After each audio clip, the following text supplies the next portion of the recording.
we don't really know what the world is going to look like in the influence of AI, particularly with most of our audience are in go-to-market.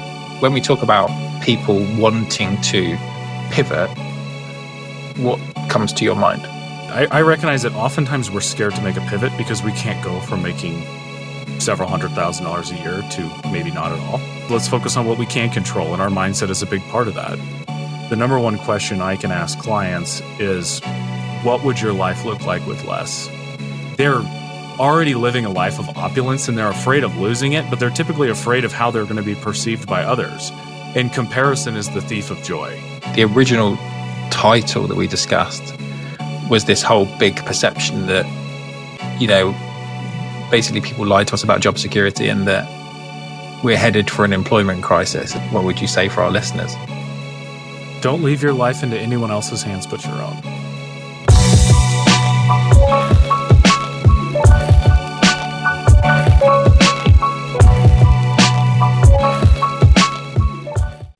Welcome back to What Makes You Tick. Jacob, thank you so much for being with us again.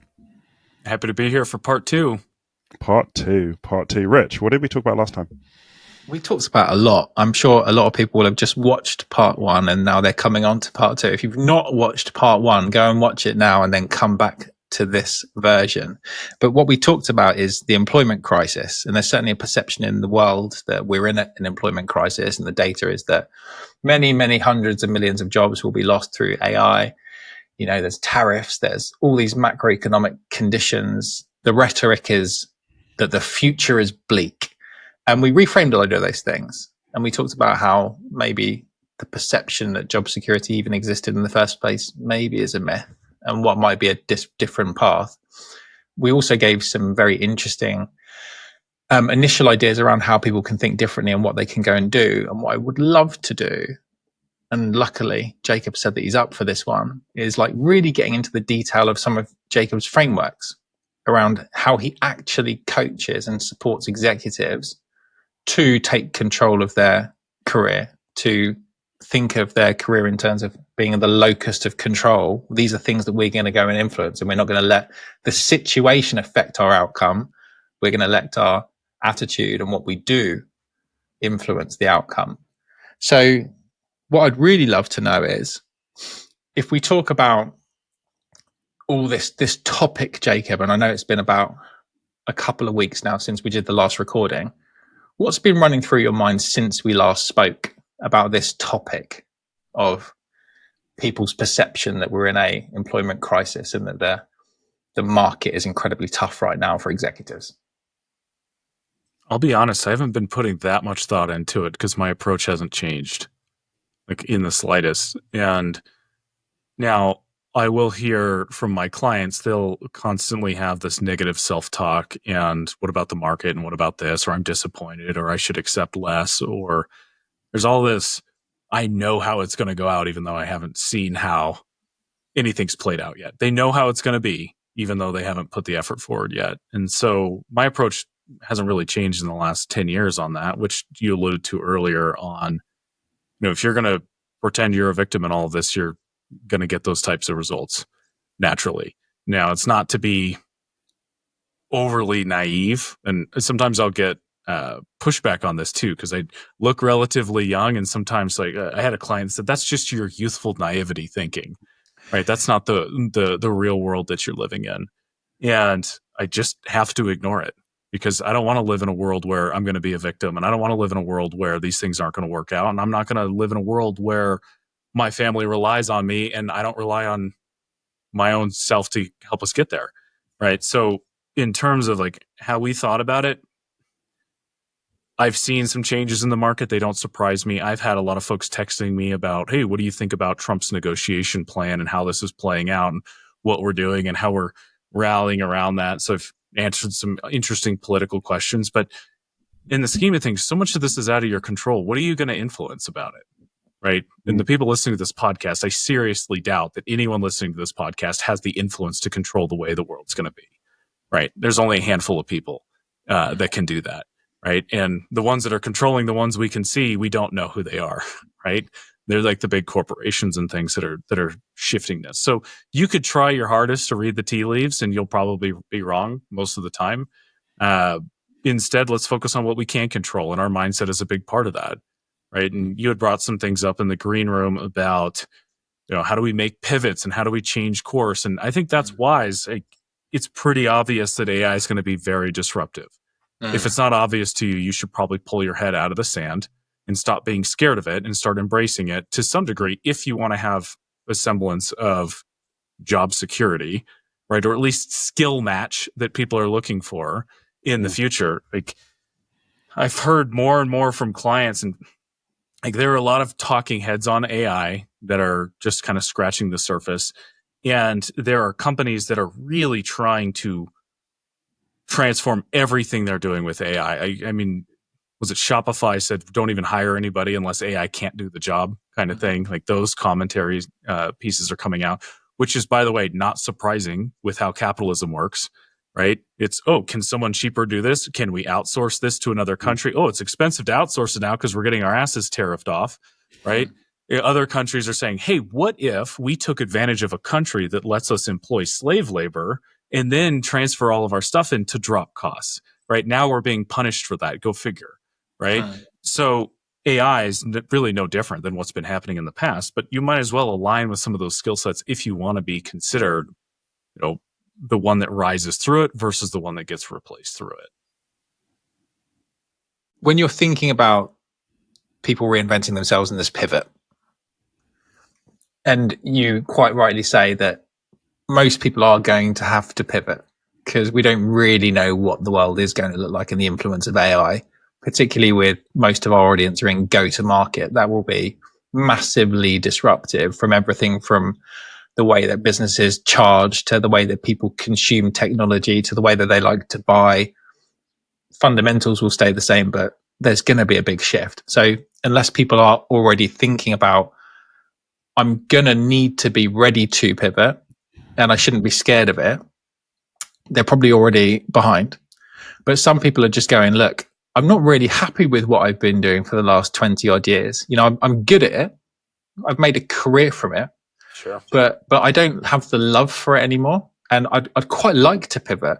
I'd like to go and follow my passions a bit more, but I'm really scared about taking a big drop in salary. I don't know if I'm going to be accepted. Will I even get that opportunity? So when we talk about people wanting to pivot, what comes to your mind? That opens the door to a big psychological question in a lot of ways. So one question I ask clients that are feeling that way is that I recognize that oftentimes we're scared to make a pivot because we can't go from making several $100,000 a year to maybe not at all and being at high risk. Taking that step back with the lifestyle creep that we've had, and especially with how we have this global consumerism taking off, primarily in the United States, like feeding that perpetual, like gotta buy, gotta have, gotta do more. So this is a psychological shift where the number one question I can ask clients is, what would your life look like with less? Just to see if they're scared of it. Right? Now, I don't know if this is the perfect approach. I did this for myself because there was a period in my 20s where I was homeless and I really didn't know what I was going to do. And this was 10 years ago. This wasn't like 20 years ago. It was not that long ago. It's still relatively fresh in my memory, the pain and not knowing if you had enough money on your charge card to fill your gas tank kind of thing, right? You're only filling it up a little bit, driving a little bit, trying to make some money and then filling it back up kind of thing. And finances kind of dominate everything at that stage. But I was homeless for a period, and I was in this this relatively, I'd say, the geographic climate was relatively mild, so it wasn't frustrating to be homeless there. It was in California, in Northern California, in Sacramento, and I lived in this park for a while. And I remember being happy with that, which sounds kind of crazy. And I don't want to dismiss like what homelessness means for folks, right? I would say I was a privileged homeless person, right? Where it was more out of pride and choice of couldn't afford like standard things. I didn't want to be the bum on my friends' couches kind of thing. So I just tried to support myself. And I found that this is okay. And again, this isn't to dismiss the greater challenges of homelessness, but I was like, I'm okay with nothing. In fact, I like having nothing because driving around, like when I got a vehicle later and not having a bunch of crap in it and not having to move like a bed and all that, albeit a pain in the ass. Those are nice luxuries to have. Like being able to up and leave is very liberating and free. Now, for most of my clients, they would have to screw up year after year after year after year to go from their multi-million-dollar house to a $500,000 house, and having to move from a big tech city like San Francisco to, outside of Salt Lake City or something, right? So to a flyover state or Ohio or something where it's not considered as successful or sexy as the big kind of coastal towns in the United States. So when you ask them like, hey, what does your life look like with less? They're like, oh, I would have more time to be with my kids. And then they find joy in that. Right. And then, oh, I wouldn't have this big mortgage over my head or these 3 car payments or this guest house in the Rocky Mountains or whatever. Like they're already living a life of opulence and they're afraid of losing it, but they're typically afraid of how they're going to be perceived by others. And comparison is the thief of joy. Right. It's like when you're trying to compare, you're like, what's the point? Like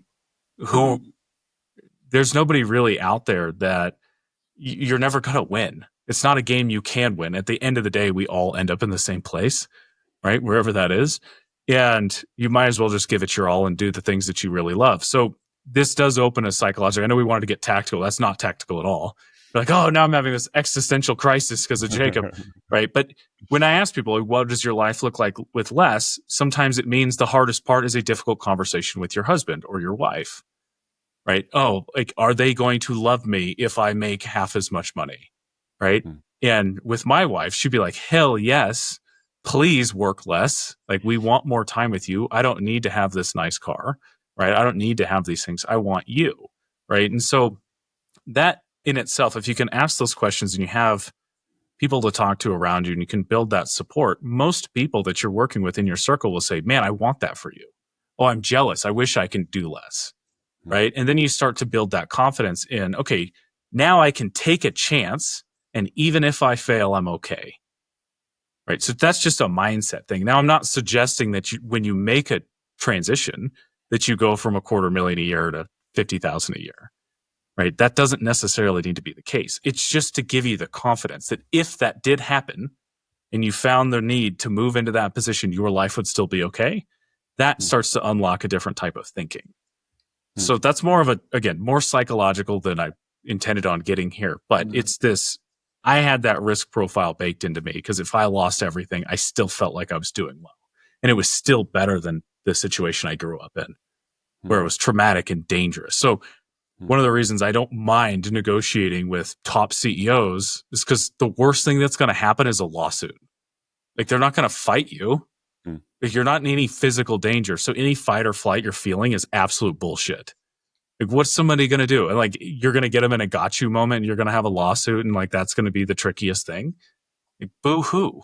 Like, you're not in any physical danger. Like, it might make your life inconvenient, but that's not that bad in the scheme of things. So you can, once you get the kind of confidence that you can survive with much less, or your family or the things that matter to you most are always there for you.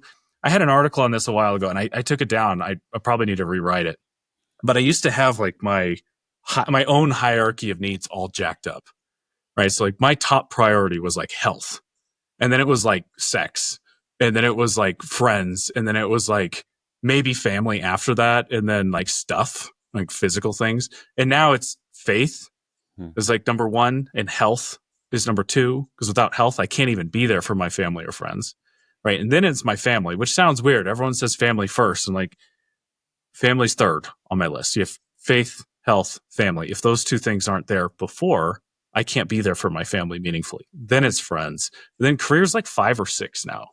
And then stuff isn't even on that list, right? So like sometimes it's about reprioritizing. And this quote that you probably hear this come up all the time is, everyone says they would die for their family, but would you live for them? And that one always is tricky. Like, you're always willing to like, I'll die, but I won't eat healthy for them, and I won't run for them, and I won't get a job that doesn't kill me or that has me so stressed out that when I see my kids, they're strangers. A friend of mine, like, I kind of pushed this on her a little bit because like that's something I like always see a lot of potential in people. And she went from $50,000 a year in a community manager role to a chief marketing officer role, making $250,000 a year. But what I didn't see happen in between is her spouse now expected her to make that money.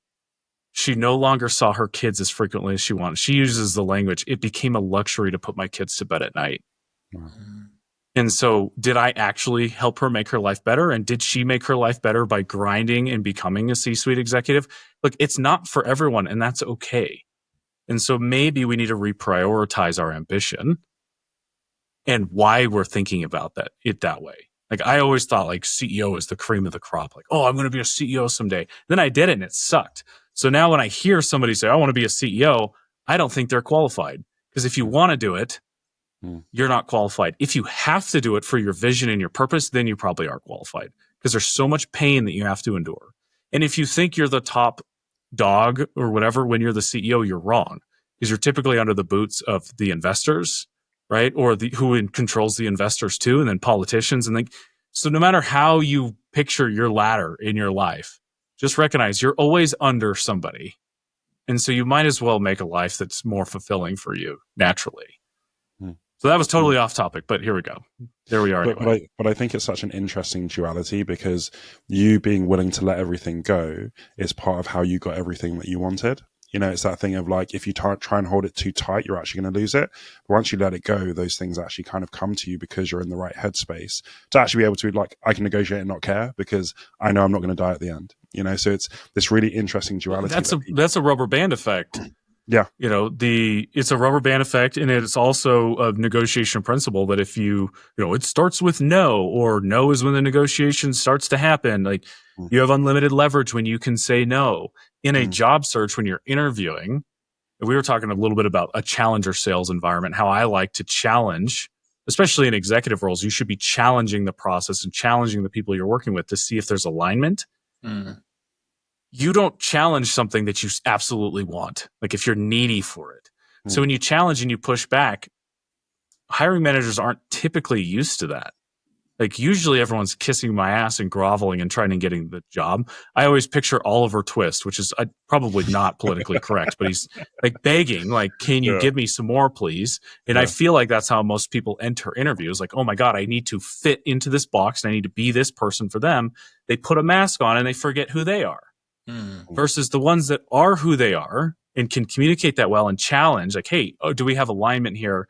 I don't necessarily agree with what you've done. When I've seen that play out in the past, it hasn't worked. People, if you say it in the right way, people aren't offended. They're respected and they're valued. Hey, I'm learning something from this person, and it's an attractant. So when you're pushing back, people are attracted to you. It's the same with dating. It's like the last thing you want is someone that's like, oh my God, what are you doing on Friday? What are you doing? Oh, you can't do Friday? What about Saturday? Oh, can I buy you a drink? Can I do like, whoa, like I don't need that. I don't care how attractive you are or how attractive you think I am or whatever. Like that is a turnoff. And everyone knows that from the dating circle, I would assume, right? So dating and job search is not that different. The person that plays a little hard to get authentically, like not as a game, but like comes across as that is more attracting. Oh, that's the one that I need to work a little harder. I need to, be on my toes with and really articulate my thoughts. And that's more attractive. Love it.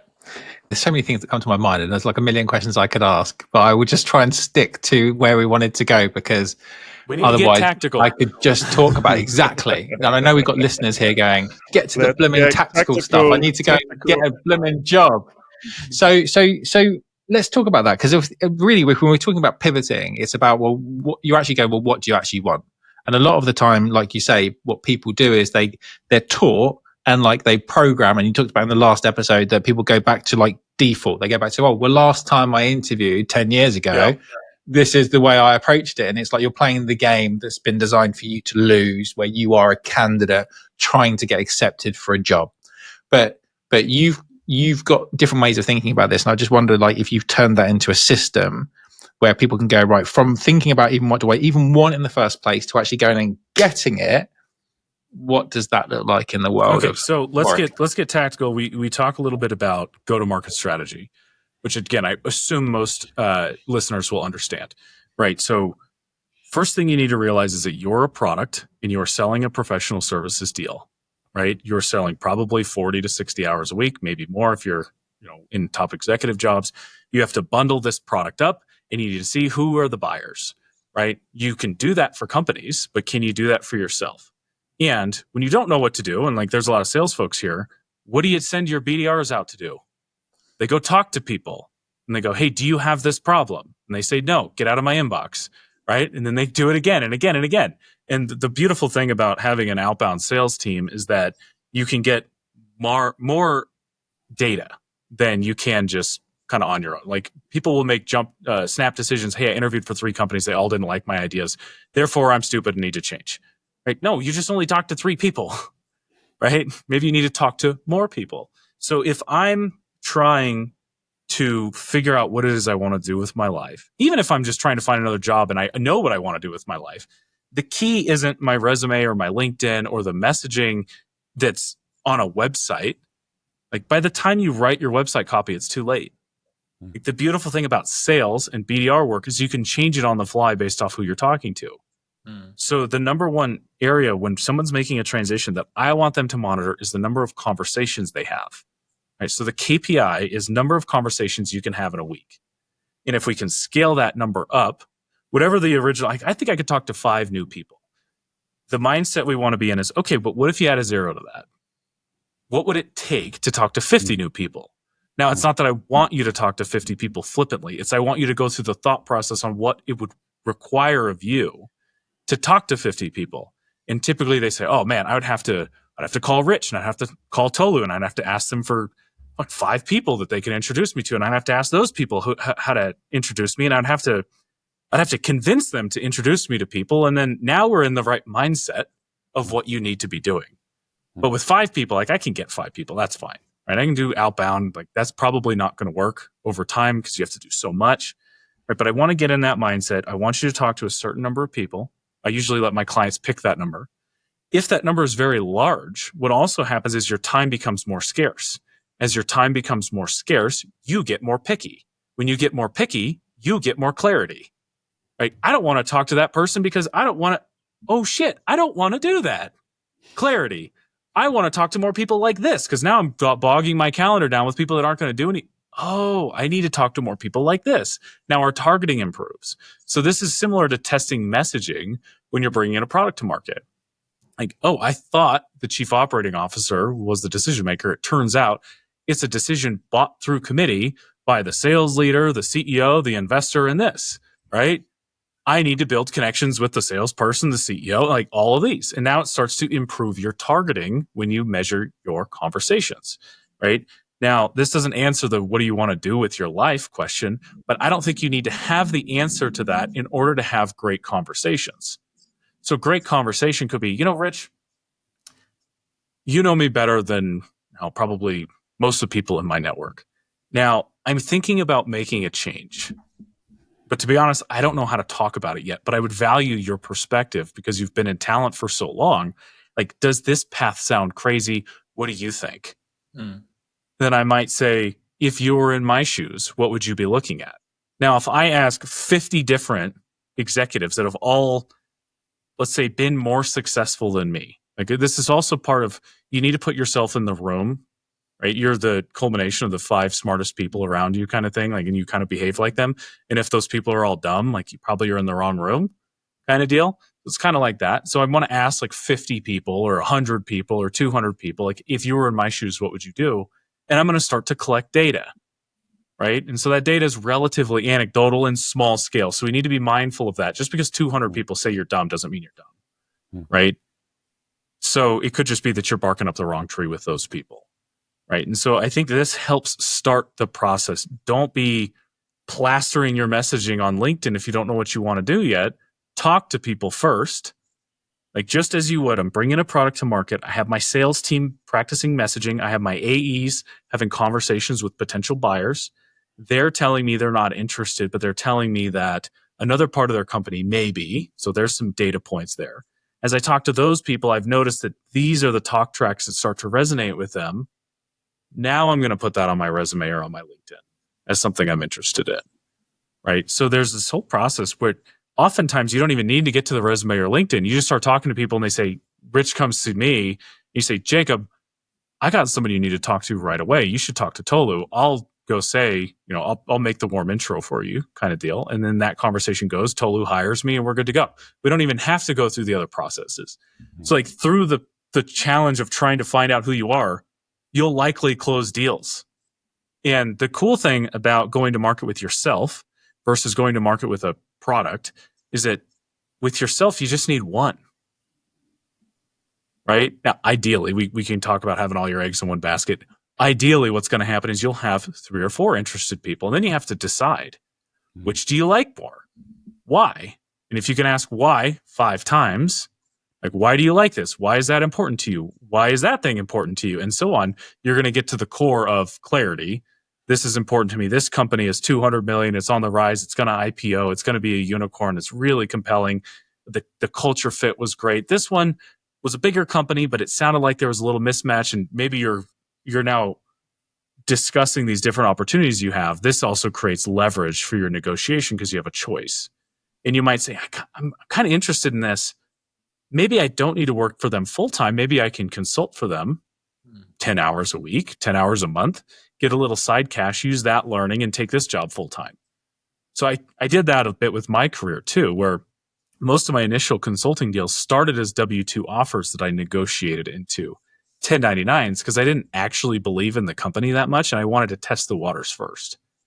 And I have a client who's chief revenue officer and had a multi-billion-dollar exit with the company, made tens of millions personally, obviously has a lot of leverage, still wants to work for some reason. I'm not going to give him a hard time for that. It's a more intellectual stimulation than the need for money. And he has a rule that while he's interviewing for other CRO roles, I won't work for a company unless we consult for 3 months first. And then he's consulting for 2 or 3 companies at a time and deciding which team he thinks has the best potential to grow. Now, this is obviously a great first world problem to have. But the point that I'm making is that it's not always all or nothing. So you could, I'm in this tech job that I hate and I'm in a spreadsheet all day. I'm doing Dreamforce or Salesforce admin work, right? Far from the dream. No offense, Salesforce, right? But you're doing admin work and you're like, man, this is miserable. And I want to be doing marketing instead of this admin work for sake of discussion. Let's just start talking to people about marketing. Is that a crazy path for me? Start finding mentors. They start hiring you. Like, what are some of the things I could take off your plate? They start hiring you for 5 hours. Maybe you just start with 5 hours to build your experience and then pivot, right? And then, so at least there's a light at the end of the tunnel of your miserable job. It doesn't always need to be all or nothing. It doesn't need to wait for the layoff, although the layoff is usually a great awakening for folks. That's why we saw this resurgence over COVID of this like great resignation in realignment of the workforce. Like that was a big eye-opening moment for folks. And then of course, seeing people working on the beach making $1 million a year probably doesn't help, right? Like how come they can do that? What do I need to do? I guess I need to buy a podcast setup and start to look like I'm an influencer, right? But you can see this like little bits at a time. Sometimes your hand is forced, but if you can create a light at the end of the tunnel for yourself, that can get your mindset in the right space versus just being trapped. So tacticals, your KPI should be number of conversations you can have in a week. In order to build your conversation number and get that metric up, when you have a conversation with anyone in your network, you have 2 ears and 1 mouth for a reason. 2/3 of that conversation should be focused on them. So if it's a 30-minute conversation, I like 22. I don't want to go a little overkill. 22 minutes should be about them. Then they go, man, we've been talking about me and how you can help me this whole time. Like, what about you? This is the power of reciprocity. Like, it is a reciprocity imbalance. So people are more likely to help you. Now, ideally, if we really want to trigger the reciprocity piece, as I'm talking to Rich and I'm learning about, hey, what are some people I can introduce you to or some things, I'm going to come up with ideas and ideally be able to make introductions to you while we're still talking. So we're on the phone like, hey, Rich, I got to introduce you to Tolu. Let me send a text real quick. Are you open to it? Now, this does a couple things too. I get your phone number. Now, for you scumbag BDRs out there, do not abuse that. I'm going to say you use this for good and not evil. But so the one time I say, hey, Rich, I'm going to introduce you to Tolu. I make a text. Tolu and Rich get introduced. Now, I'm the one that's top of mind when that happens as the value is created there. And then as they talk, I'm remembered again. So I stay top of mind. Now, Rich has a reciprocity imbalance because I've made value for him, but he hasn't made value for me. And so as we continue, we're 22 minutes into the conversation, he says, well, what can I do for you? And I might say, I'm really curious about this path in my career. Do you happen to know 2 or 3 other people that I can talk to? Right. And ideally, because I just sent you something on the phone, you're like, hey, I don't want you to have to think about this after the call. Maybe there's some folks you can text right now. And then I'm creating value for Rich too, because he's going to stay top of mind with these people as I continue to provide that value. So I know that's long-winded, but the 2/3 piece is important, because if I instead made that conversation mostly about me, Rich wouldn't share his contacts because it would make him look bad, because I'm selfish. But if all I did was provide value and provide value and provide value, Rich could make that that introduction, because it's also going to make him look good. So there's the reciprocity imbalance, but it's also about creating win-wins for everyone here, and just essentially letting Rich know I'm not a scumbag and I'm not going to burn your friends out. The other piece that's important here is having someone's phone number is pretty important. And again, this isn't for abuse purposes. Let's talk to your go-to-market marketers out there.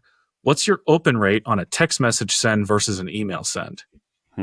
Right? It's like 5-to-1 difference. Like a text gets read like 90% of the time versus an email it's like 20, right? So if I want to stay top of mind, I want to vibrate your pocket at the right time, right? That attention is very valuable. And so the other thing that I love about a text message versus an email is that in an email, people treat it too formally. They go way too deep and they kiss your ass. And Rich probably knows this better than anyone else. Rich, I want to thank you for the conversation we have. It reminds me about these 3 experiences that I've had in the past about how I grew XYZ company from 20 million to 30 million, and I grew this company. And I bet that I would be a great candidate for you. What's the next step? And it's this long monologue. The first sentence you read, you go, I know what this is about, and you ignore it. But the beautiful thing about a text message is like, I get to say, hey, Rich, had a few other ideas open to chat. I have to keep it tight, and then it has to be more provocative because of that. It's got a few more ideas. I wonder what those ideas are, right? Now I have an opportunity to get more value from Jacob. I'm going to want to talk to him versus a long ass email about your credentials. Absolutely wrong. So people are always focused that I've noticed. They're too focused on being impressive and they're not focused on alignment. So they're impressing in that email. And even if you do send an email, it's something like, hey, thanks for the chat. I'm going to put some thought into it. I'll let Tolu know what we talked about too, just to reinforce the name and build reputation. I'll get back to you with what I learned. That's it. 2-3 sentences. That's how you write a thank you email to recruiters, right? I'll let you know how it goes when I talk to those folks. Then I'm also setting the expectation that I'm going to talk to you again. So I get to control the pace of the conversations we have. If I flake on you because I'm not interested, well, there's your answer. There was an alignment. Fine. Right? But at least I have control. Instead of, when do you want to follow up? Hell, I don't know when I want to follow up. Like, you tell me. Like, when you have value, when you have something of value to share with me, let's talk. Right? So you're not going to get a response when you say that. So tactical pieces, increase your conversations, spend 2/3 of the conversation on the other person, not yourself. The easiest way to remember that's 2 ears, 1 mouth for a reason. You have to ask really smart questions to get them talking so you can get the information necessary.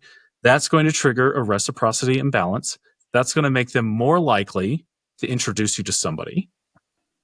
When you get that introduction, I would lean towards a text versus an email, specifically because it's going to increase your likelihood of getting a response. Then I would respond with short messages from there only when you have value to provide. And sometimes that value is as simple as, hey, Rich, I talked to Tolu. What a great dude. Thanks for the intro. And that's it. And Rich could choose to ghost me. Like, duly noted. Yeah, Tolu's fine. Right? Or he could say, yeah, Tolu is a great guy. Right? And then I get to follow up and say, did Tolu happen to talk to you about that project he's working on? Provocative question. He's like, no, what is that? Now we're building rapport. Now we're going back and forth in text. It's fine. It's not, when do you want to talk again about that job opportunity? Right? So that's the flow that I like to see, because it's not what you know, it's who you know. And this needs to be a habit, whether you have a job or not. So the thing I love about the conversations KPI, when you're super urgent, you've been out of work for 6 months, you don't know how you're going to pay the bills. That number should be 40 or 50 calls a week, right? Not 40 or 50 application, 40 or 50 calls. Communities like Pavilion or CMO Huddles or Chief or whatever communities you're in can help perpetuate that because you already have something in common. They're not going to do the work for you, but you could say, hey, I've been talking to some other folks in Chief. Here's some value that I've given them. Are you open to chat? Like ideally that can help perpetuate some conversations. Again, you should temper your expectations because if you call 100 people aren't going to be awesome, right? Your success rate's maybe 5%, right? Which is still stronger than an outbound application, right? So what we're modifying, we're optimizing for is a percentage of improvement here so that I can decrease the time to you landing a job and getting paid again. Because for me, if I can knock 1 month off of an executive's job search time, I've made them $50,000. Now, all of a sudden, my fees aren't that bad, right? And it compounds over time. And I can shorten a job search 4 weeks, no problem, right? 6 weeks, 8 weeks. I actually want to shorten job searches so I can extend the negotiation so I can drive their compensation up. But we can talk about that at another time. But that's the flow. Then when you're in a position and you're working your ass off, just throttle down your KPI of conversations to like 2. Like I can take 1 coffee chat and I could take 1 random introduction and let me see, can I give back to someone on my team? Can I give back to a mentor? Can I give back to someone who showed up for me in some way?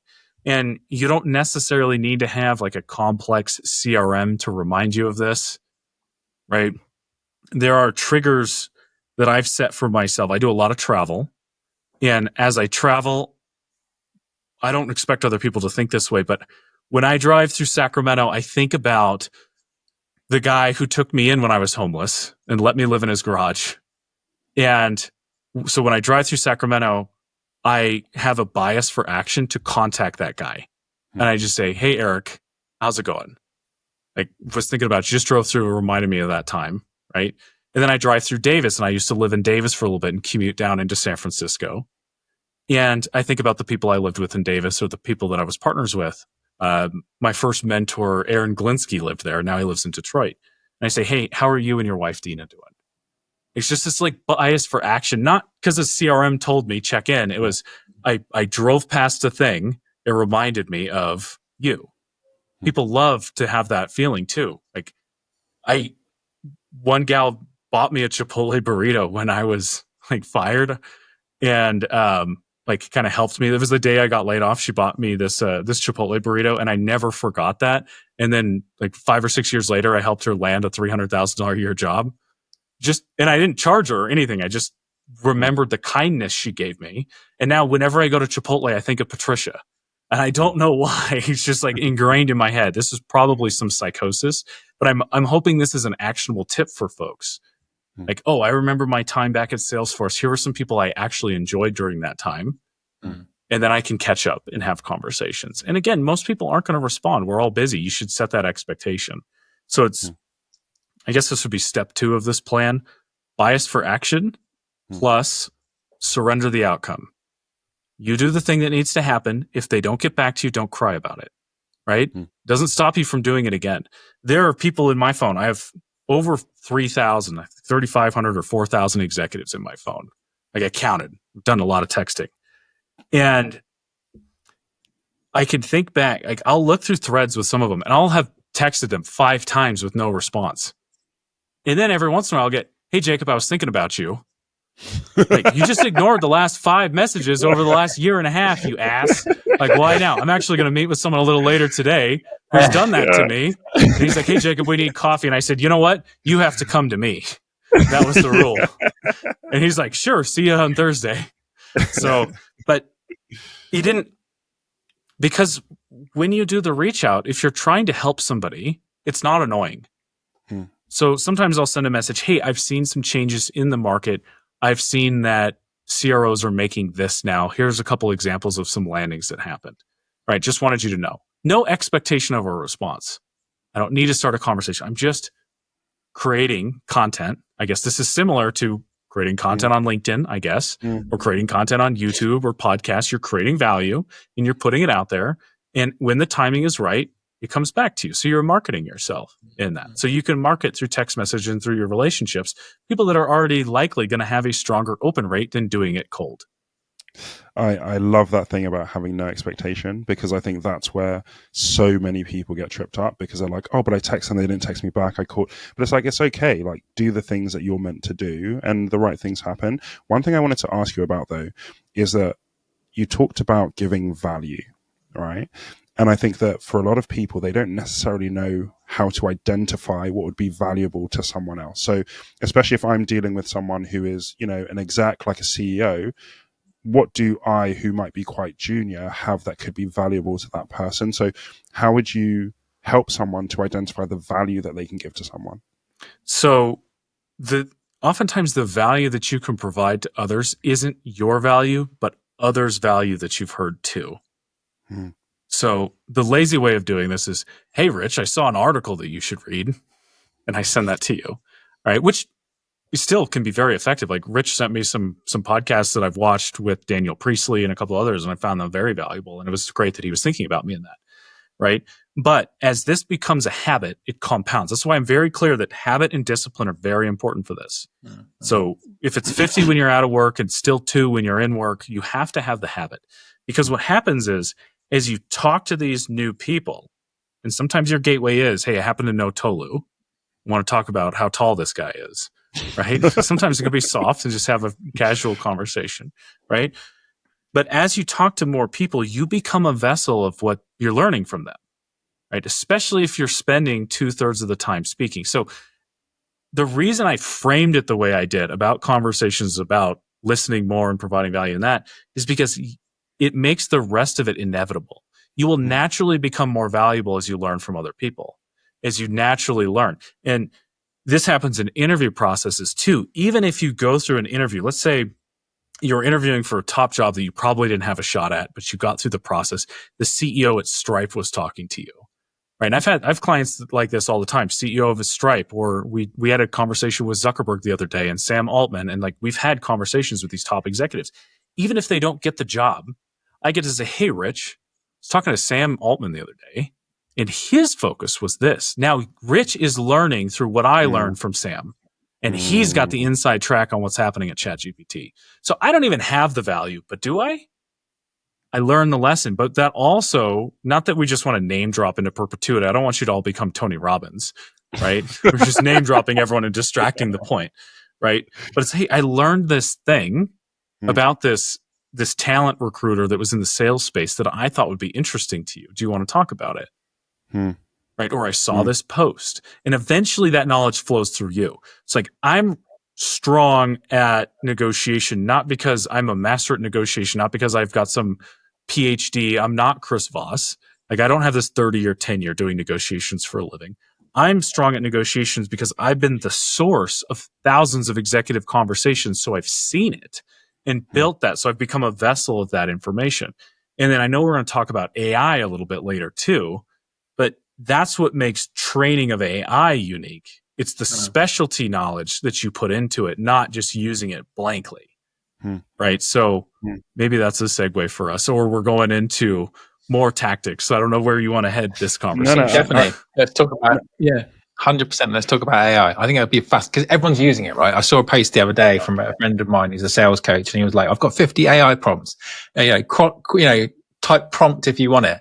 He's got like 1,600 people that have asked for it, so everyone's using it. Most people are using it badly, but it's an incredible tool. It's like getting into a computer game and getting this ultimate weapon that you can suddenly get to like level 50 if you know how to use it. So let's talk about how you're utilizing AI to level up. So I'm using AI in a lot of ways, which is, and I've talked about this with my head of AI quite a bit, which is that AI is really only unique when you can train it to get away from the medium. Like, AI is very good at getting you to the 50th percentile, right? Because it's scanning what everything's out there and it's basically benchmarking you.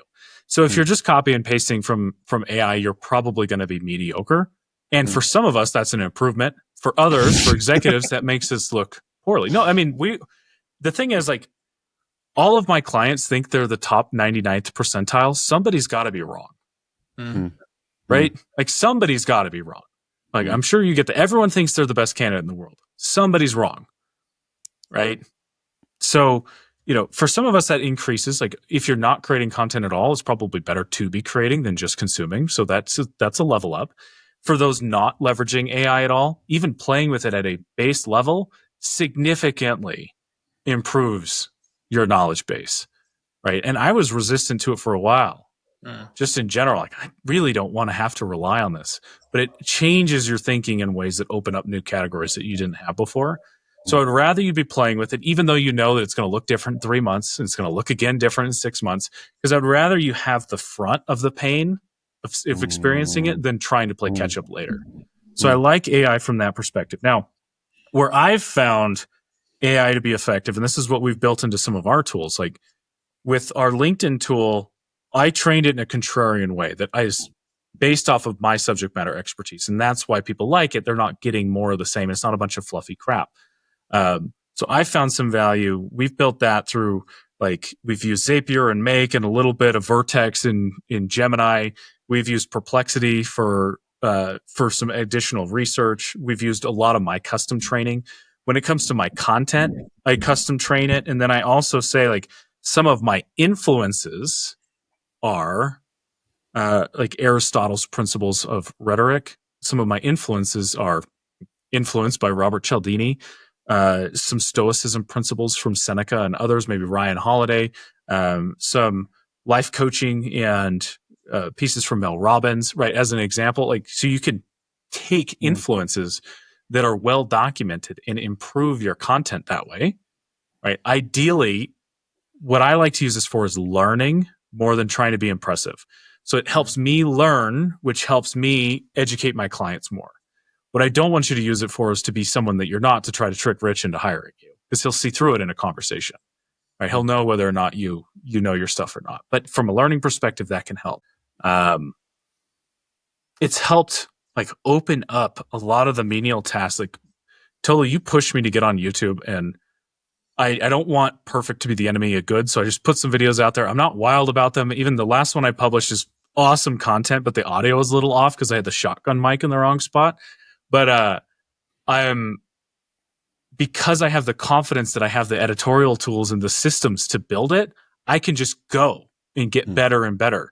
And I actually have creator contracts coming my way to be on retainer to create courses and stories and things that I never thought was possible, even 9 months ago, because of that. So it's like created different problems to work on, and it's created some focus there. So from a job search perspective, like, one of the things that we do in our interview tool is we align the job that you're going for with the people that you're interviewing with, in addition to your resume, and we're connecting the dots. And then I've trained it with my psychological background on it, as well as my sales background and go-to-market background, to help you come up with the right questions for an interview, as an example.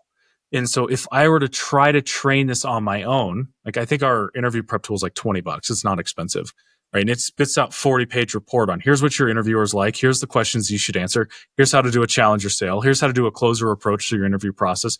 Here's what you should focus on. Here's what you shouldn't. Here's likely the challenges that company's facing in the market, which that's where we've seen big gains. Cause that's what I do as a coach.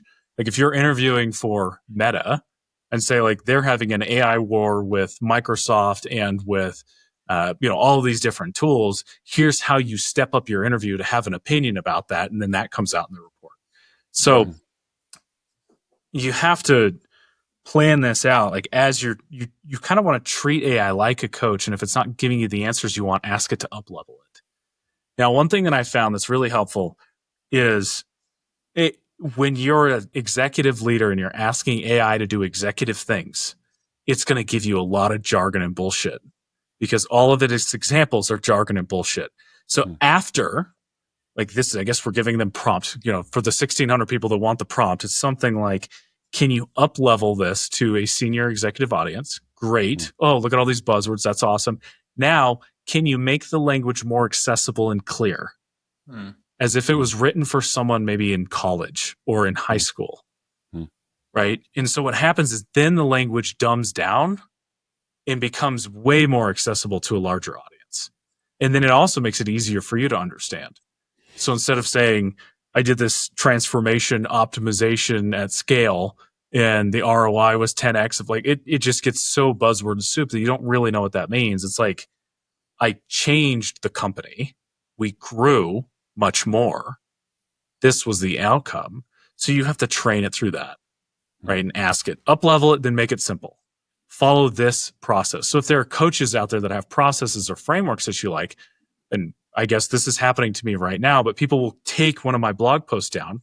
They'll feed the blog post into, they're like making Jacob twins, like digital twins. They'll feed it content and say, what would Jacob say about this? Right? And then they tweak it to their own thing. So you don't even have to hire me to get value, right? Same with other coaches. There may be other things like, hey, I like Jacob's approach on this, but I think he's an asshole when it comes to this. So let's omit that. I like what Rich is saying with his matrix framework here. How do I be a multiplier in this way? I really want to be considered this multiplier piece. So I want to combine these two frameworks. But I also want you to take my influence from my resume and see like, what are some areas that I can work on? So you treat it to like do deep research for you. That's going to take a lot of time out. And what's naturally happening is you're getting smarter as well, because you're saying, I like this multiplier element from Rich. I like this closer framework from Alex Hormozy. I like this mindset from Mel Robbins. And I like this framework from Jacob. What would that look like in my career given my background? You send it that information, you're going to get way stronger analysis on yourself. And you'll likely get, then I might take that and say, okay, now imagine I'm interviewing for Google. What questions do you think I should ask the hiring manager based off of this approach? And then they'll fill out a bunch of ideas for you, especially if you scrape my content, because there's so much tactical examples, it will be able to pull that. And that's why I write it that way too, because I know people are going to use it for that. But if you're a coach and you're stealing it to be a better coach, just give me a high five. Because I know that's happening too. That's amazing. What's really interesting, you can't be afraid of it. I wonder if you've done this. So what I've noticed about AI, and I use it a lot, and particularly for taking the long form versions of content and boiling it down to article ideas, and for nuance really, rather than for ideation. But it always blooming agrees with me, right? So if I lie for you too. It will make up stats for you. Hey, exactly. Rich, did you know that 9/10 of people feel this way? And you're like, cool, where'd you get that number? It's like, I just made that up. Don't use it. Exactly. But I've got a few GPTs that I've trained. I've got like a chief sales officer, and if I'm in a negotiation, I'll ask it for some questions, and it's like, that's a great idea. And I'm like, these are not all good ideas. So how have you fixed the fact that it always agrees with you when obviously not every idea you have is going to get you the outcome? Well, you take it with a grain of salt, first of all, and you know that if everything's agreeing with you, it's probably kissing your ass, right? And then you'll notice that it's doing that because it's taking information from everyone else that always agrees with everybody. That's interesting, right? So that also informs you that being contrarian is actually what helps you stand out, right? So being I like to say you zig when everyone else zags kind of thing. Like when I know, like for our LinkedIn tool as an example, it doesn't give you a ton of content. It gives you very little content. And that's by design. Because when you hire a copywriter, they think that the most value they can provide for your profile is the number of words. Because obviously more is more. But that's not what's more valuable, especially when you're targeting people with very short, I wouldn't say necessarily short attention spans, because they do pay a lot of attention to the things that are important. They have a lot of distractions. So you have to get the point across very, very quickly. And so that's why you see executive profiles that share less. And they know that by oversharing, they actually hurt their negotiation and work against the grain. And so if you asked your ChatGPT, your typical ChatGPT, to write content for you, I have a 2,000 character limit on LinkedIn, it's going to write a 2,000 character limit for you.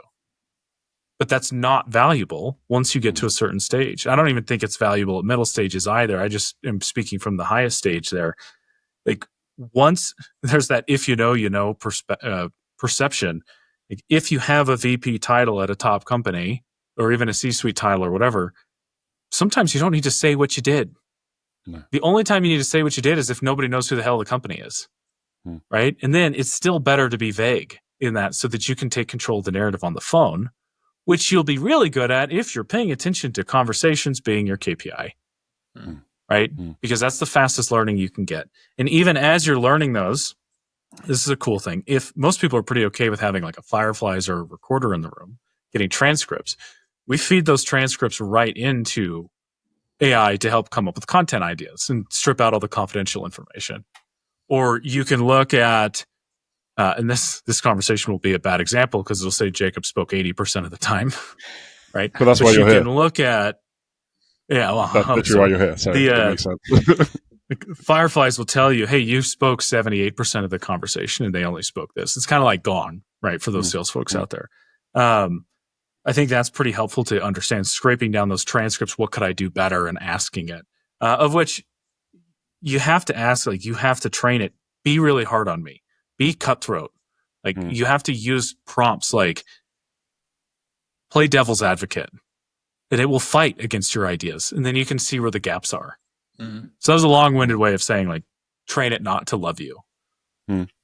I saw a post on LinkedIn where this guy was like, ChatGPT lied to me, and he then went through like a reasoning with ChatGPT, and it was like, well, I've been created to please people, right? So it's actually been programmed to. Of course it is. What's going to make more money? Exactly. Let's not forget the source of this. Let's not forget the source of where there are billions and billions of dollars programmed into this tool, right? There are billions and billions of dollars programmed into that McDonald's hamburger to make it addictive. There are billions of dollars poured into Doritos so that it's soft. And Pringles. When you eat it's Pringles. Crunchy, but it's soft. Yeah. It's crunchy, but it's soft because soft tricks the body into thinking you're hungrier because you're chewing less. So if you're chewing less, you're hungrier, you're going to consume more, and it's addictive, and the salt is there to make it addictive, and the sugar is there to make you addicted. Like, it's all programmed to do that. So AI is also programmed to make you feel good, right? This is why I have a hard time, because I like to blast companies quite a bit. I don't blast the individuals, but I blast the business models. Like, I really am not that impressed if you made a fortune selling an addiction to somebody. You made a fortune selling caffeine. Tough one. Freaking tough one. Like, my job, I have to convince the smartest people in the world that they're not that smart about things. That's really hard, right? But if I'm going to sell, like, sex to teenage boys, look at all the clicks I got. All I had to do was put this woman on the front like this and tell her to take her clothes off. Like, tough one.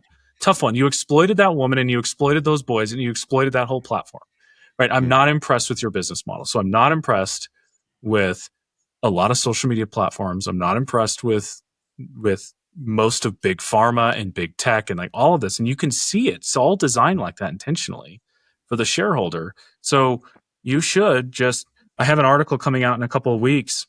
It's the 7 toxic traits of tech companies. And I had to tone it down a little bit because it was pretty abrasive. But the number one prescription is that you should question everything. So if Rich says you're an asshole, question him. If Tolu says you're awesome and the best thing since sliced bread, question his judgment too. Question what GPTs are telling you. Question what the sales leaders are telling you. Like, you don't need everyone to love you. You don't need to bat 1,000. I saw this thing. I just wanted to share this thing. It was this comedian. He was talking about being a conspiracy theorist, and he's like, I don't want everyone to think that I'm a conspiracy theorist, but you have to believe in some of them, right? Because there's no way the government's batting 1,000. No. Right? You have to believe in some of them, especially when they turn out to be true 6 months later. Right? The difference between a conspiracy and fact is usually 6 months. No. Right? So AI is going to be similar, right? Yeah. Of what you're going to see those things change. One thing that AI does with me is it makes up client case studies. So it'll be like, one time I was working with this chief financial officer and he was sweating. I got the same one. And I'm like, I got the same one. Yeah. You'll get that. But then what I'll actually use those and I'll say, okay, let me replace it with a real client story. And then I'll tell it, here's what actually happened. And it was actually a woman and it wasn't a CFO, but it's a similar story. And then I'll share a real story and then it'll help me write it in a provocative way, which I like. So I'll take its lies and I'll fix it. And if it comes up with data that I don't like, I'll go to Perplexity and I'll say, hey, can you find me the academic sources that can show me the power of, let's say, anchoring higher in a negotiation versus lower? And it will say, yeah, 72% according to this book and this study, right? And then I can go fact check it, and then I can improve my content. So it creates, like, when you really get good at, and this is what I think is really good. I think there are engineers out there that are much better than me, right? There are folks that are only dedicated to AI that are going to be much stronger than me. But what I've noticed things really start to take off, and this is why I work with Justin Parnell on my team, who's my head of AI. We put big processes into Make, whereas like, here's my idea, here's a prompt, here's how you fact check that prompt, here's how you format that prompt. Now here's how you bring it back to Claude for this. Now Claude's going to write it in this way, and then it's going to go to Gemini because that has a larger context window and compare against all these things. It's going to spit out a PDF, and then it's going to format that PDF for us, and then it's going to align it to this. So it's like a lot of chunking processes and processing power, and that's why we have to charge for some of our tools. Like our LinkedIn tool only costs us like, I want to say it costs us like 15 cents to run, right? So I'm fine giving that away for free because it's a lot of good value. But the interview one, I think, costs several dollars to run because there's so much processing power and psychology we've put into it. So we have to put a charge on that just so my American Express doesn't blow up. Because if that happens, the hidden drivers that my wife will leave me, and I won't be able to see my kids, and that will stress me out. And then I will be back on the park bench. So yeah, let's not make that happen. So let's just, if we talk about job search strategy, I know you have a framework for this, and I'd love to talk about it. One of the, just an interesting anecdote, which is I will always ask people, what's your job search strategy? And you'd be amazed. Well, you probably wouldn't be amazed, but people should be amazed that most people haven't really thought about it. They're going, well, I'm just reaching out to some recruiters and I'm just speaking to my network. And it's not strategy. It's like, I've got a few activities that I'm going to try. There's no like system. There's no process. There's no measurement. It's literally just, I'm going to go and try a bunch of stuff. And they've never even thought about like, what do I actually even want? Like, what is my ICP if this goes to market? So what's that framework that you utilize to help people to go and actually turn their thinking into strategy? So our more tactical framework, we call it PACE. And I think most people start at ACE. They forget the P. So the P is planning, like in that preparation piece. And that also leans into your clarity of vision and those things.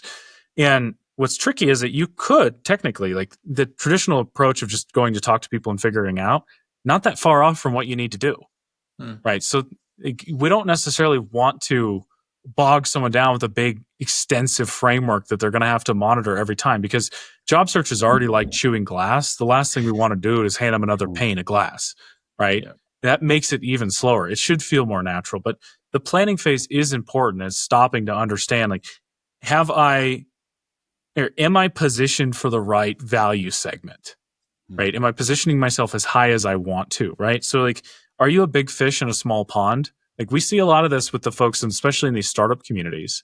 There's too much horsepower for these startup communities, right? Or there's too much horsepower for a startup. Like you at a $200 million company, why go back to a 10? And then also expect to make as much as you were. You can't, because you can't pump more money out of that, right? So are you positioning yourself for the right piece? Like if it's going to be a startup, it has to be an AI and it has to be well-funded and it has to be this. Great. Like we have to answer some of those questions. So the first part of our framework is to plan that out. Right? Where are you valuable? How are you communicating that value? That moves us to the A, which is attract. How are we attracting opportunities around that? Now, the trick here is that most people focus on inbound attraction instead of outbound, right? Or they use outbound poorly. So when I say inbound, I mean, I'm tweaking my resume, I'm tweaking my LinkedIn profile. I'm hoping that my LinkedIn profile is going to attract a recruiter. It's not. There's too many out there. It's very unlikely that unless you have a sexy brand name front and center, right, then you'll be in the right bubbles, right? But it's also the way LinkedIn profiles are designed is it gives you more of the same.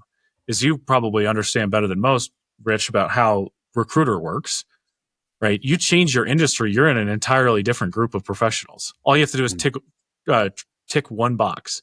Industry from information software to retail. And now all of a sudden you're showing up with different people, right? Now this is really complicated as we were assessing this. We had a client that worked at Walmart Labs, like the e-commerce side of Walmart, but they put Walmart on their profile. So they were only showing up with executives from Home Depot and Target and all these retail companies, but he was a tech guy, right? So we moved to Walmart Labs, which LinkedIn recognized as tech, and all of a sudden it changed. Now, I don't expect most people to know the inner workings of LinkedIn Recruiter and all of those things, right? And if you try to figure it out, right, even if you follow the smartest coaches in the world, it's going to take some time to learn, right? So I prefer my clients focus more on an outbound approach, which is that conversations approach we talked about earlier, to attract the right opportunities. And if you are triggering reciprocity, you're going to be more attractive. It's going to improve that piece. So we move from planning our ideas, testing those ideas in the market. This is akin to building a beta product, going to messaging, right? Then when you have interested people that you've attracted through messaging, how are we closing them? The C is close. The close is the interview and the negotiation piece. That's closing, right? It's just like closing a sales deal. So how am I performing in those interviews? And then in our close process, we have interview guidance and tips and all of that on how to go through that. And then our interview prep tools really help with that as well. And then the negotiation piece is important. Mostly I want people to not talk about money too soon, especially with my clients. And that's why I want them to realize that an interview is a negotiation right from the get-go. Because if I can keep their mouth shut on compensation, then when we move to the E, which is elevate, this is about elevating that position to the full alignment that you discovered in the plan piece. So it's more of a flywheel than it is a framework, because you're going to learn by going through that process, and then you're going to do it again and improve, right? And that's a habit. So you're not just elevating yourself, but you're also working to elevate those on your team and showing up for them. So that's how our framework works, where we're dinking around with the planning and your clarity. We're learning how to attract the right talent. We're teaching you how to close the deals, and then have some optionality with that. Because ideally, the best cases is when you have multiple opportunities. And multiple opportunities could be one job opportunity and the ability to walk away. That's two, right? That gives you unlimited leverage. And then we can move to elevate and drive your compensation up, or create changes in the job description or the role or the title that are stronger aligned to your future career trajectory, that if you didn't spend the time in the planning phase to understand, you wouldn't be able to do effectively. So a lot of this is like, yes, there's a lot of tactics involved, but there's two strategic caps to it. There's the clarity cap, and then there's the how you negotiate it cap that kind of bookend both sides of all the tactics. And if you don't have that preparation up front, the rest of it can kind of go any direction. Like, it will follow the path of least resistance naturally, and that's not how the strongest careers are made. And then you won't be able to elevate it because you are accommodating to someone else instead of being aligned and centered to what you valued previously. And so we talked about that rubber band effect. If you're not clear about what you have an opinion on, how are you going to push back? You'll be just like AI saying, yeah, Rich, that sounds good. Right? You're in an interview process and they say, hey, we want to go to market like this. Yeah, that sounds good. But instead you're saying, no, I've seen that play out before and I don't agree with you. What do you mean you don't agree with me? Well, I've seen these 3 things. Have you tried those? Oh, we haven't tried those. Wow, maybe I should hire you. Then it's more attractive in that piece too. So that's a little bit about the framework. We have executivepace.com is that course. I'm about to lower the cost on that. So if it's still $497, don't buy it yet. Email me instead. But we're working on that. And then our interview prep tool of interviewreports.com is about to launch as well. That's in beta. And that's where you tell somebody, I'm hiring with Rich, and we scrape Rich's information. You provide some of it. We look at your information and we combine it. And do you remember, did you ever see a tool called Crystal Knows? Do you remember that tool? Yeah, I loved it. Yeah. You see it all the time. I built some of those principles into, with Justin, we built some of those principles into this because we want to know the psychology about what people like and not. Crystal Knows, for those who don't know what it is?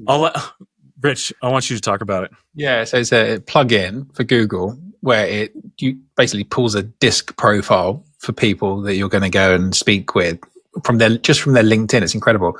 And you can even, if you pay for the paid version, say, I'm going to have a meeting with these 2 people or 3 people, and it will tell you what they're likely to say, what you could say, what would resonate, what might piss them off, what role you can play. It's basically like a strategic coach around how to interact with people based on disc profiling. Really clever stuff. Yeah, we built that into our interview reports based off of my analysis of what people are interested in at specific levels and specific company sizes. So it's not just, here's a bunch of AI crap. It's, here's how we see you based off of Jacob's principles and my training. And here's a way to go about asking questions that follow the closer framework, which we adapted from Alex Hormozy, and he adapted from someone else. I don't know where that came from. And then you mentioned you were going to interview the challenger sales guy. Like, brilliant. So we talk about here's how you challenge and follow a challenger approach, especially because we work with a lot of go-to-market executives. We want to pay ode to those people that we like. We're not like ripping off their ideas. We're saying, hey, for more information, go to Challenger and read more about this. Here's a deep dive on it. But here's how you can structure your interview. And here's how you flow. Oh, and by the way, here's some deep dive articles you can go to. And here's some video content. So it's like, I feel like this is going to be a stronger way for people to learn than courses, right? Where it's like, applied cool. to your situation. Right. And like, here, Jacob's the super villain sitting in his dark lair teaching a course, and his hands are doing this. His hands are doing this. And for 20 minutes, he talked at me, and I absorbed a little bit of that, and I got some great workbooks out of that. But let's apply this more specifically to my use case. Like, that's where I can take a course, and then I can supercharge and personalize it to an individual based off of very specific elements that they've provided me, and then the training that we've provided. So it takes a lot longer to train the tools and get it right and testing, but I'm so excited about it. Like, I should be sleeping more, especially since we're about to have a child. Right? Totally, you should probably be sleeping more too. I should be sleeping more. I can see personalized AI workflows replacing courses, right? And master's programs. And because you can apply it directly, like you could say, this is my dream. These are my influences. Here's where I'm at. Here's a process to get there. What are the steps I need to take? And we can program those steps and measure success through that. And we can collect a lot of data on that too. Some limitless stuff, isn't it, this? It is very limitless.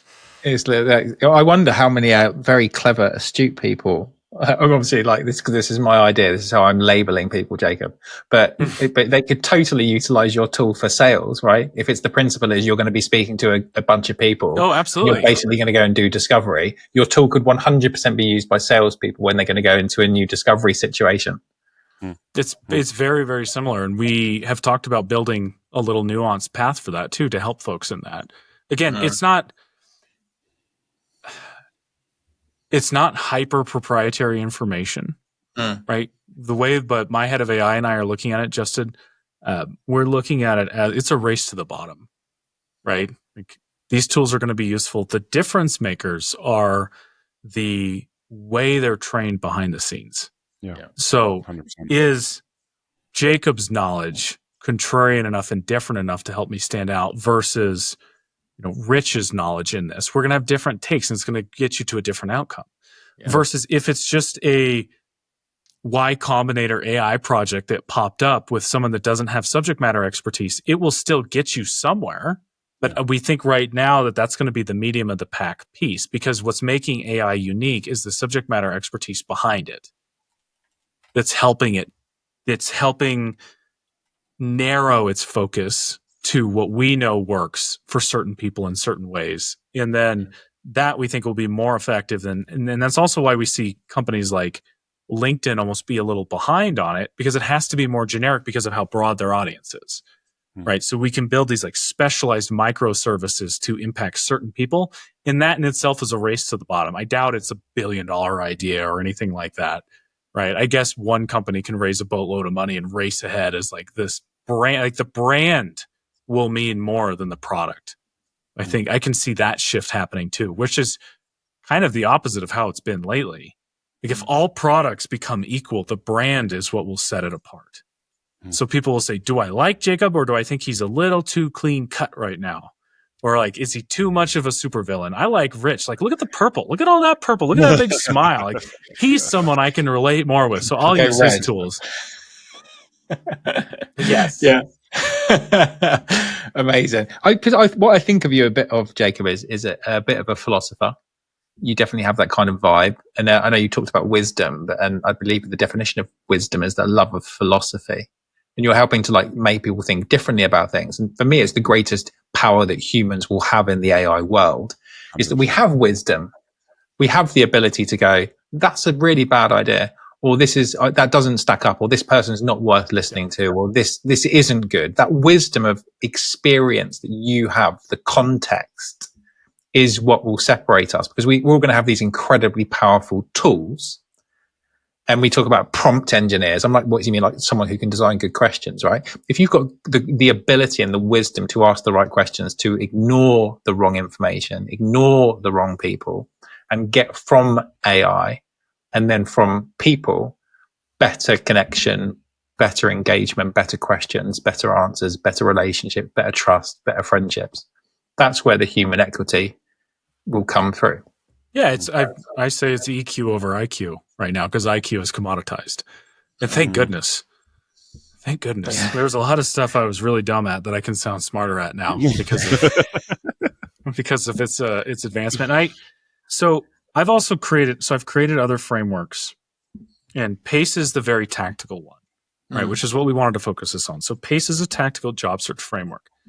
We created a greater framework about, we called it CORE, which starts with clarity, right? So this is at your core. It starts with, once you have clarity, then you build opportunity. That's the O. Then we realize those opportunities, right? And then I can't remember what was the E. Exploit, right? Opportunities. That's my guess. It's not exploit. It was like elevate or something. I have it in here somewhere, but basically it's to design, like, you now give that back to others, right? You bring that back to others, and it's also it's a flywheel. So when you go down a path and you don't like that path, you've found new clarity. How do you build opportunity around that new clarity? How do you realize it? And then how do you E? Which I think is elevate. I have my notes here. It's empowerment. So it's how do you empower others to do the same? So the idea is you find your own clarity, you build opportunity about it, you realize it, and you help others do the same, right? Then if your clarity changes, you start over, right? And then you help others around you. And as you're helping that next up in line, it starts to move forward. And then the framework that I found most effective for executives, I'm really trying to understand why it looks so easy for some people and it's such a struggle for others.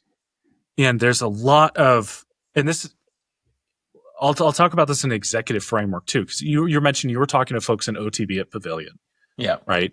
And for some folks, they graduate from OTB right away.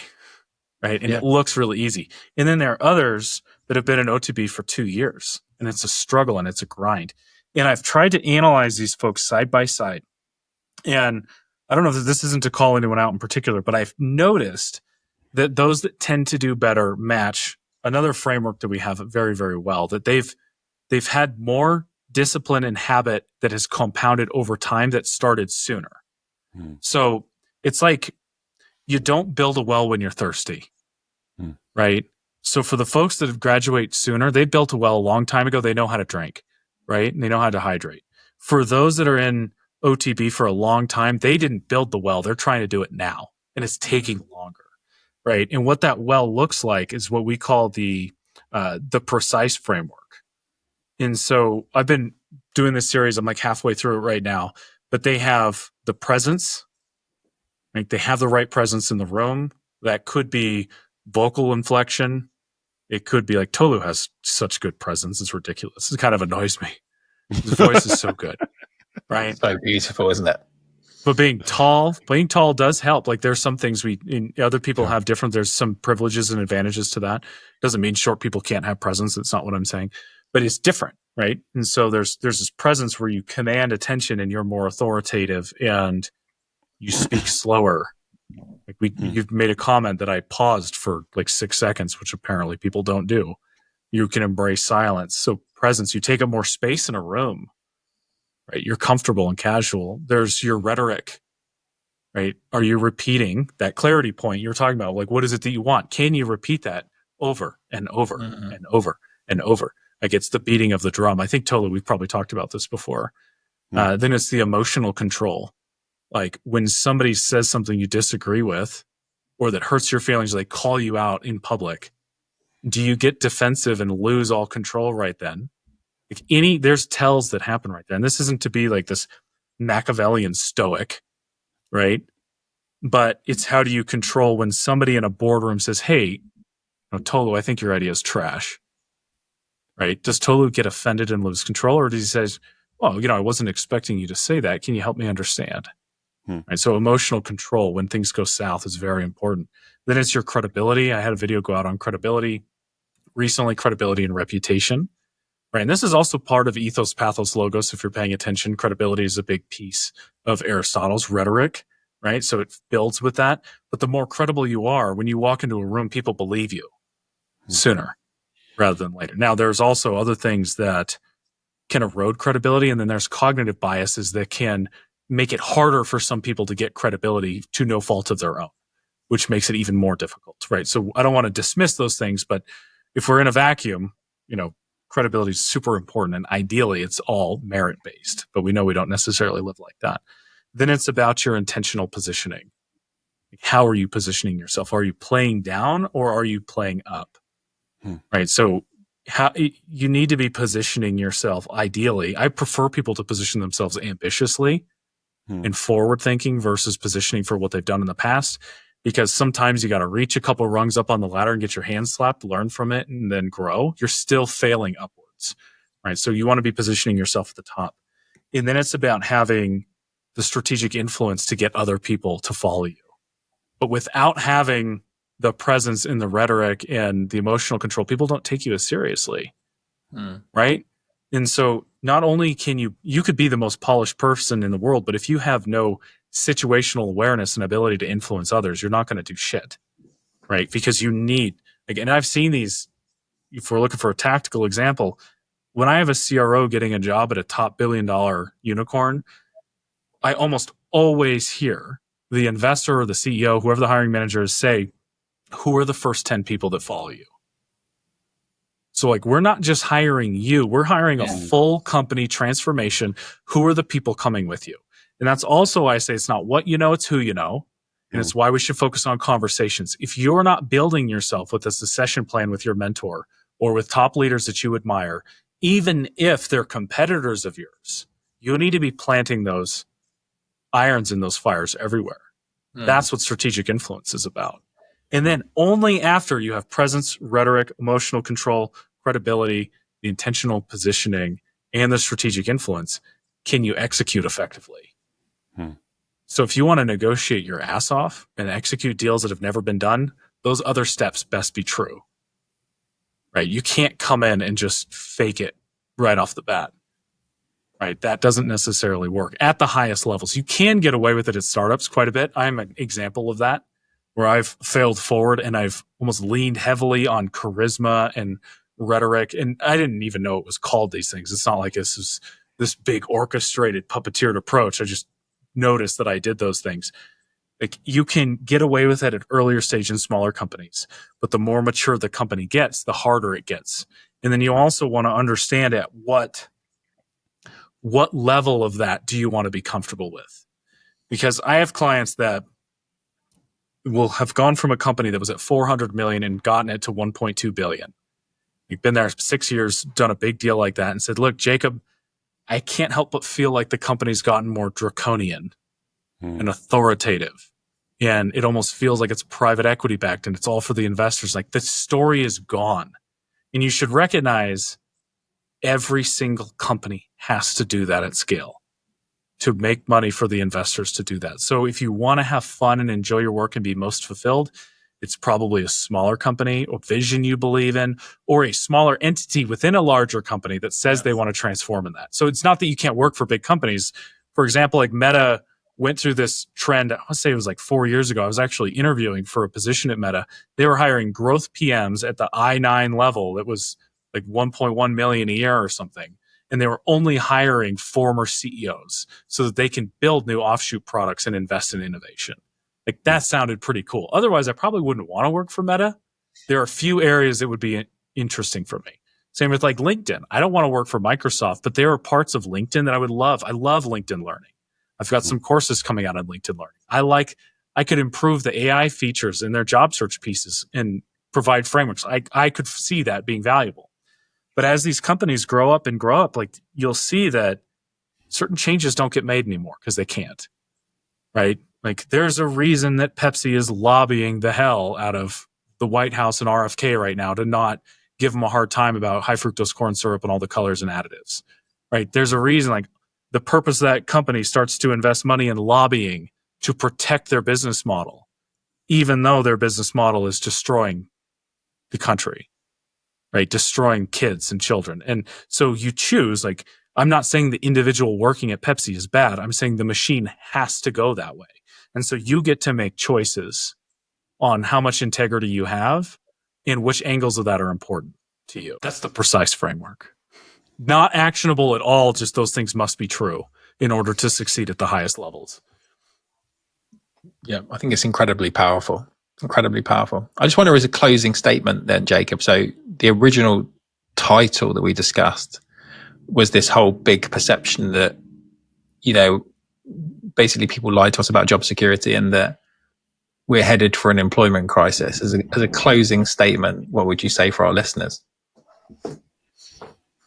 Don't leave your life into anyone else's hands but your own. That's it. I mean, people told us, like, people tell you a lot of things.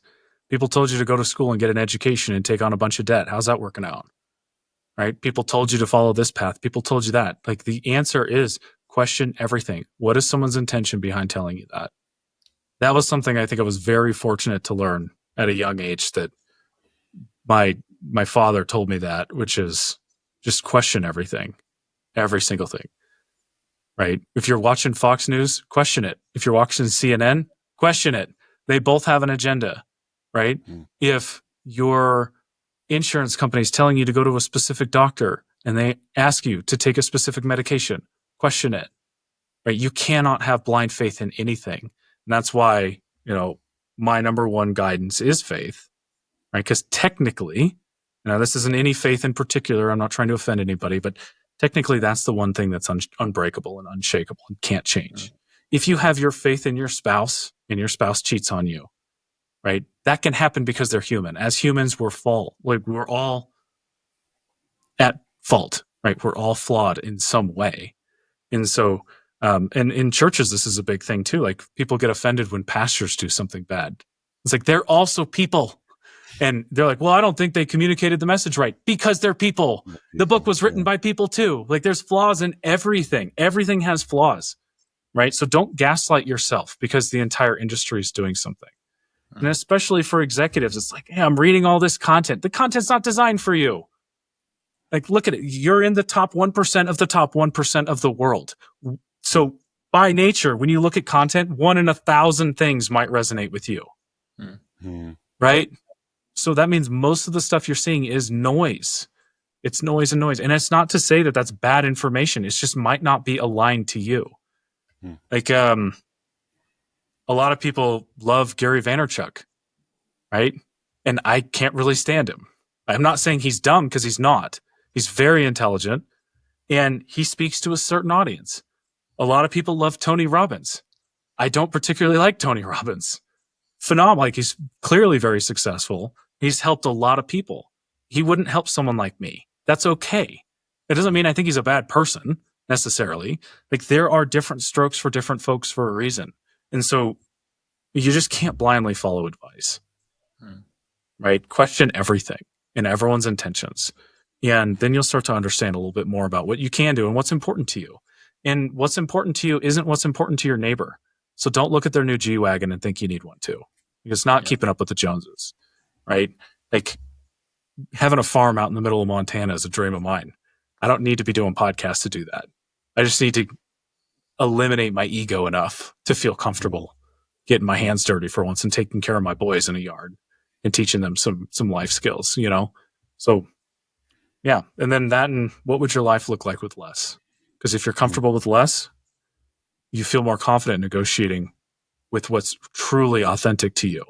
doesn't always necessarily mean more. It just means that you're more comfortable being honest and being authentic. And if somebody says no, I'll find someone that says yes. I love it. Tolu, what would be your big takeaway from what we've discussed in these two conversations? That's a really tough question because there's just so much. I think that I loved what Jacob said about what would your life look like with less, and that thing of almost facing the thing that you're afraid of, because most people are afraid of, what if I don't have enough, or what if I have less? So I really liked that. And then also just thinking about, I loved what he said about the conversations and making that part of what you do on a weekly basis. And just because you're okay doesn't mean that you stop doing the conversations. It's like you dig the well for when you're going to need it. And that people definitely don't think about that, because so even like Rich, you and I talked about the fact that we were in the same companies for like 12 years, right? I had a decent network. I wasn't really nurturing it. And then I wasn't there anymore. And then I realized, like, oh my gosh, like my network isn't what I thought it is. So that thing of always be building, always be working, always be digging, I really loved that as well. And that's something that I'm actually going to go and do, and just make sure that I'm just chatting with people. And so I'm slightly different because I don't travel very much. But when someone comes up on my LinkedIn, I will just drop them a message and be like, hey, it's been literally like 10 years. How are you doing? No agenda, no nothing, just to have like a chat. So we all have different triggers for how we can do that. So that was something that I really loved as well. Yeah, I love it. I think it's the languages in the title, right? They lied to you about job security. Who is they? Like, that's not taking control. And are we headed for employment crisis? What about you? That's what's most important. So Jacob, it's been an absolute honor. Thank you so much for sharing. Thanks, gentlemen. Wisdom. I appreciate it. Amazing. For everyone else, we'll see you on the next episode. Thanks so much for joining us for the What Makes You Tick podcast. I hope you enjoyed listening as much as I enjoyed having the conversation. Yeah, there's so much value in hearing other people's career stories. And if you're someone focused on growing in your own career, check out our Growth Magnet newsletter on LinkedIn. We'll put a link in the show notes. And we will see you on the next episode.